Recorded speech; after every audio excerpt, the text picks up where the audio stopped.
Let's do a quick history lesson on the map of Gaza. This is what the land looks like right now under Israeli colonization. It's this tiny sliver of land that's 25 miles long and is home to more than 2.2 million Palestinians. But this is what Gaza used to look like prior to 1948, before colonization, when the land was called Palestine, before the settler colony of Israel was created. The land of Palestine was broken down into 16 major districts, and the district of Gaza was one of them. Each district was named after the largest city in that region. So the district of Gaza was named after the city of Gaza. Then when the settler colony of Israel was literally created out of thin air by the British colonizers, the Nakba, or the catastrophe in Arabic, took place in 1948, where more than 800,000 Palestinians were ethnically cleansed from their land, either killed or forced to leave their homes by Zionist terrorist groups. The concept of Palestine got completely erased, Israel was born, and then the land was divided into three parts: Israel, the West Bank, and Gaza Strip. So all the Palestinians in the areas surrounding Gaza, in the districts like Ramle, Yafa, Khalil, and Bir al-Saba, those who weren't killed,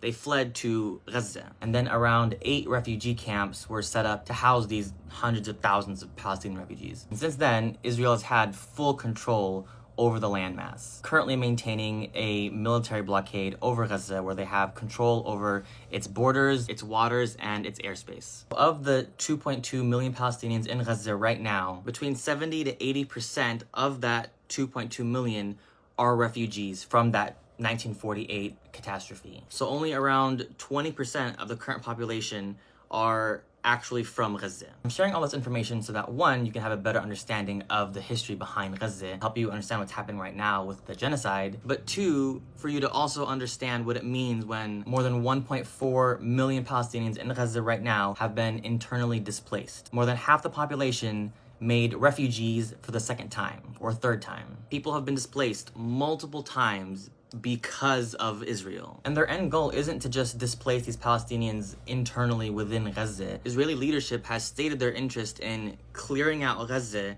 and displacing all those Palestinians to Egypt. So when you see what's happening to Palestinians right now, understand that this is part of a very slow and gradual ethnic cleansing of Palestinians from the land. Their objective is to push out all indigenous people and maintain a strict Jewish-only state. They're doing this by conjuring up this idea of a villain called the Palestinian extremist, Palestinian terrorist, who wants to take over the world with Islamic jihad, and that Israel has to get rid of them in order to save world peace. They're manufacturing consent to massacre all these Palestinians and making life there so unlivable that they have no other choice but to go to Egypt, and officially recapturing the land for Israel. And this is already happening in the West Bank, where Israel has stolen more than 60% of the land from the Palestinians. So don't get caught up in this narrative of extremism or that this is a war between Gaza and Israel. This is just one of the many steps Israel is taking to steal all the land from Palestinians.